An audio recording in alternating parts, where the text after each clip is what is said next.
वडोदरा में अवैध गतिविधियों के साथ जुड़े हुए सभी आरोपियों पर पुलिस विभाग की ओर से शिकंजा कसा जा रहा है। तब कल वडोदरा के अटलादरा इलाके में बुलडोजर लिए पुलिस विभाग पहुंचा था।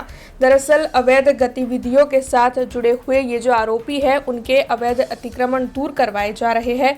तब कल अटलादरा पुलिस थाने के हद इलाके में इन असामाजिक तत्वों के अवैध झोपड़े तुड़वाए गए। अटलादरा पुलिस थाने के स्टाफ की ओर से अतिक्रमण हटवाने का कार्य वडोदरा महानगर पालिका की अतिक्रमण शाखा के सहयोग से किया गया। विनायक वुडा के सामने खुले मैदान पर से ये अवैध अतिक्रमण दूर करवाए गए। इस दौरान अटलादरा पुलिस थाने के स्टाफ के साथ जोन 2 के डीसीपी अभय सोनी भी वहां पर मौजूद रहे थे।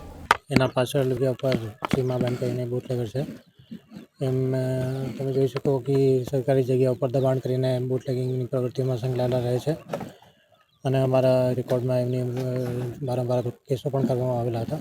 આજે વીએમસીની દબાણ શાખાને સાથે રાખી જગ્યા ખાલી કરવામાં આવેલું છે અને આવી કોઈ પ્રવૃત્તિમાં નહીં સંકળાય આવી રીતે અમારી કામગીરી કરવામાં આવેલી છે। મહેરબાન ડીજીપી સાહેબની સૂચનાથી અમે એક આરોપીઓની યાદી તૈયાર કરવામાં આવેલી છે। તમામ આરોપીઓ પર સતત કાર્યવાહી ચાલતી રહેશે અને જ્યાં સુધી આરોપીઓ ગુનાહિત પ્રવૃત્તિ નહીં છોડી દે ત્યાં સુધી એમની જે ગેરકાયદેસર મિલકત દબાણો સરકારી જગ્યાઓ પર છે એના ઉપર સતત કાર્યવાही ચાલુ રહેશે। हमसे जुड़े रहने के लिए हमारे YouTube चैनल को सब्सक्राइब करें और नई वीडियो की नोटिफिकेशन के लिए बेल आइकॉन को दबाएं।